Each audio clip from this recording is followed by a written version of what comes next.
Bueno, desde la Mesa de Educación está en un proceso de crecimiento. Todavía no ha terminado de cuajar del todo. Nos hemos visto 3 o 4 veces en la mesa para tratar de unificar criterios, ver cómo vamos a luchar, ver cómo vamos a trabajar. Necesitamos que de aquí a la próxima mesa tener fichajes en educación que se impliquen y poder aumentar el número, con lo cual desde aquí hago un llamamiento a toda la gente que conoce gente en educación, tanto en primaria como en secundaria, bachillerato y universidad, para que vengan a la mesa, que se les avisará a través de José. Bueno, hemos decidido que de aquí a 1 mes y medio, 2, va a ser la siguiente. En principio están algunos compañeros y compañeras de lo que era la Marea Verde de Educación, que se está reactivando. Hay algunos sindicatos de educación, se han adherido ya, pues, no me recuerdo muy bien, pero comisiones, el CGT, el STEC, se va a adherir en breve, esperemos, y alguno más. Y luego, pues, más representantes de colectivos, como es mi caso, que vengo un poco portavoz de la lucha de la formación profesional, de lo que es FP. Y hay compañeros por ahí, compañeras de primaria, secundaria, que están a punto de sumarse también a la mesa. Entonces, bueno, en principio el trabajo que se ha hecho es ver un poco la problemática que hay en este sector, cómo nos podemos organizar, cuál podría ser la hoja de ruta común. Y bueno, se han tocado varios problemas. El problema que ya comenté antes abajo, pues el tema de los ratios en el alumnado en las aulas, que está superando un número excesivamente alarmante, ¿no? De tener en un aula 36 alumnos y alumnas.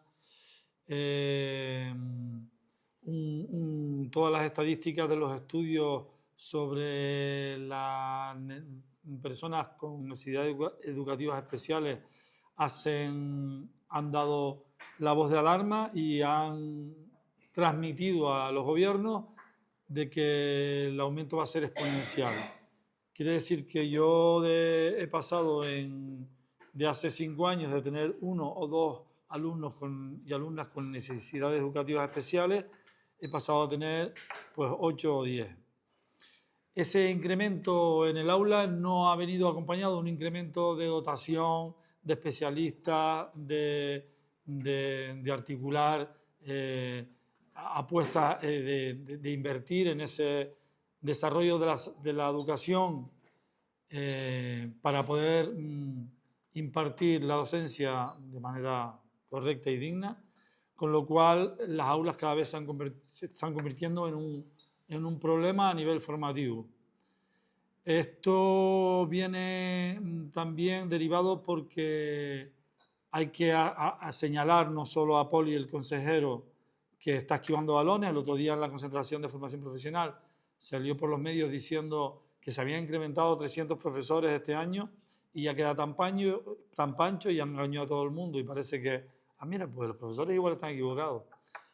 Y luego miras las cifras y el año pasado se perdieron 600 profesores, de esos 600 han aumentado 300, ¿vale? Pero sí que hemos perdido 300 en estos últimos 2 años. Entonces siguen engañando. El viceconsejero de Educación, la viceconsejería que se ha puesto una DFP, pues ha hecho caso omiso a todos los consejos que ha dado el profesorado, no se sienta a hablar con nosotros, no hace caso de las que estamos en primera fila en el aula, en la pizarra día a día, batallando con el alumnado, sino que dicta unas directrices que no tienen sentido, que crean un caos organizativo en los centros, y los centros de FP ahora mismo estamos pues sobresaturados de un montón de tareas y de trabajos que no funcionan además, ¿no? Los ciclos formativos, como ya nombré, que han cerrado y que han dejado sin poder estudiar FP a un montón de alumnado, y tiene que ver con Clavijo en el sentido de que ha formado un gobierno, le ha dado la Consejería de Educación al Partido Popular, y que están incumpliendo la ley canaria que dice que tienen que invertir el 5% en educación, y creo que apenas han invertido el 4,4%. Con lo cual hay un recorte económico que es uno de los principales causantes de todo este caos en la educación, junto con la mala organización y el no querer pues hablar con con los trabajadores y las trabajadoras afectadas en primera línea y de no querer ver cómo está la situación en la educación, sino mandando directrices en función de lo que se le va ocurriendo desde el despacho.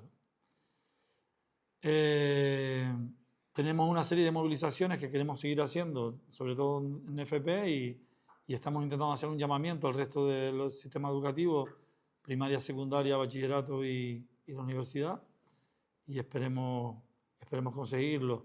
También hay un retroceso en derechos fundamentales de libertad de expresión en los centros, donde se ha mandado desde la inspección educativa unas directrices para intentar que no eduquemos en valores a los alumnos.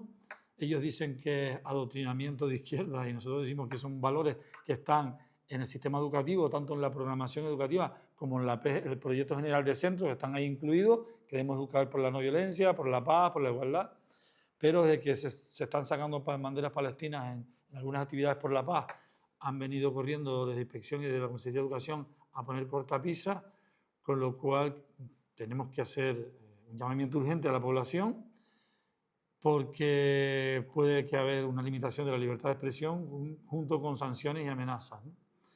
Ya lo hicimos el año pasado con Ucrania y este año lo estamos haciendo con Palestina. No tendría que haber ninguna diferencia, pero sin embargo la está habiendo. Queremos hacer un llamamiento a la población en general, familiares, jóvenes, todo el mundo, a todas las familias, porque muchos de sus hijos, sobrinos y vecinos se están teniendo que reajustar a estudiar otras cosas que no les gustan en formación profesional porque no encuentran plaza en lo que les gusta, y porque muchos ciclos formativos se han cerrado en pos de ese recorte, y eso ha hecho que mucha gente se ha quedado. Algunos han tenido que hacer el sobreesfuerzo, como en Estados Unidos, de hipotecarse toda la vida para que pueda estudiar FP, con lo costoso que es, sobre todo donde más lo han visto las compañeras y compañeros de sanidad, en el centro de los gladiolos, donde han visto cómo los centros privados han surgido, pero una burrada, hay una pasada por todos lados, en detrimento de la escasez de plazas en la pública. Estamos en un momento delicado porque si no hay pulso, si no hay nada que le frene un mínimo, van a seguir recortando. Ya recortaron el año pasado, este año van a recortar, el siguiente va a ser igual, van a ir al recorte. En principio el único pulso parece que estamos dándolo ahí a los de la formación profesional, y gracias que últimamente parece que los medios están haciendo un poco caso, pero no se entera casi nadie porque volvemos a lo mismo, estamos descuidando las redes y porque los medios de comunicación pues están mayoritariamente manipulados y no hacen caso a estas reivindicaciones. Entonces el Frente Común es una válvula de escape y un balón de oxígeno donde podemos coincidir en intentar apoyarnos mutuamente y resolver los conflictos mutuos. Esta mañana en la inauguración de la jornada, tanto Samu como Víctor y José dejaron bien clara la situación que estamos atravesando, que no es otra sino la de un acercamiento progresivo y parece que casi irreversible a situaciones de colapso civilizatorio, porque el sistema del capital ya está mostrando sus últimos coletazos. Entre otras, la muestra de esos coletazos los vemos cotidianamente, los 53 conflictos armados que hoy se están dando en el planeta. La salida que tiene, y ya nos lo recordaba hace mucho tiempo Gramsci, la salida que tiene el capital a las situaciones de crisis terminal. Nosotros ahora estamos defendiendo sanidad pública, escuela pública, servicios sociales públicos, pensiones, y no olvidemos que esos son logros que se alcanzaron en un momento en que en el Occidente se implementan, en los 30 gloriosos años, se implementan los que se han dado en llamar estados de bienestar. Nosotras podemos presumir todavía de tener determinados servicios básicos sin mayor complicación, y estamos luchando efectivamente para seguirlos manteniendo con carácter público. La UNESCO nos recuerda que en el planeta de 8.000 millones de personas, 8.400 millones de personas que habitamos, hay más de 3.500 que no tienen escuela. Más de 3.500 millones de personas que no han visto la escuela. A nosotras nos llegan, yo he dado clase en los últimos años, los últimos 30 años he dado clase y he sido director durante 18 años en distintos centros de primaria y de secundaria en Fuerteventura. A nosotras nos llegan a las aulas un montón de chiquillos de África. Estamos en África, como yo le digo a mis alumnos y a mis alumnas, geográficamente somos africanos, ¿verdad? Pero nos llega un montón de chiquillos y chiquillas de África, vienen a trabajar al subsector servicio, vienen a trabajar, a ser explotadas y explotados en el sector de la hostelería, y nos llegan sin haber pisado un aula. Chiquillos que llegan a primero de la ESO, tienes que colocarles en primero de la ESO por edad, o en segundo, y jamás han pisado un aula, y nos llegan del Magreb, nos llevan del Sahel, nos llegan del centro de África.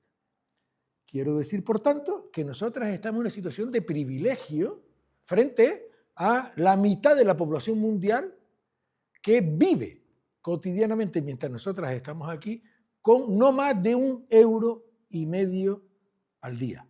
De hecho, China se puede vanagloriar de ser el primer país del mundo que consigue alcanzar uno de los objetivos de los desarrollos que hablan de la Agenda 2030, que es hambre cero. Y el hambre cero lo miden las instituciones internacionales simplemente planteando que a casa llega por cada persona de casa $2 al día. Por tanto, yo pediría a todas ustedes que procuráramos tener esa visión, ¿no?, amplia, ¿no?, para saber en dónde estamos. Y saber que efectivamente, si ahora estamos aquí nosotras sentados hablando de educación, y antes nos han precedido compañeras y compañeros en el tema sanitario, nosotros estamos tratando de defender unos logros que se alcanzaron pese al capital. Y se alcanzaron básicamente en el occidente, porque existía en aquel momento una potencia a la que el capital todavía le tenía mucho pánico, como nos recordaba Josep Fontana en uno de sus textos sobre la historia contemporánea. Habló de la Unión Soviética. Si no hubiera existido la Unión Soviética, probablemente esos 30 años gloriosos, probablemente no los hubiéramos vivido con esas mejoras sustanciales que se produjeron en ese tiempo en los ámbitos de la sanidad, de la educación, de los servicios sociales, de los servicios públicos. Y claro, nos vemos obligadas a defender esos servicios, a seguir defendiendo esos servicios. ¿Por qué? Porque estamos viendo cómo nos estamos acercando a una manifestación del capital, como nos la relataba Carlos Marx en su obra máxima, en la Hora del Capital, de cómo se mostraba el capital en el siglo XVIII, XIX. En el siglo XIX, 1839, 1864, el capital mostraba una faz que ahora nosotros la vemos y dice, bueno, eso era posible. La humanidad no valía nada. La humanidad era máquina para producir, para los propios capitalistas. No existía humanidad.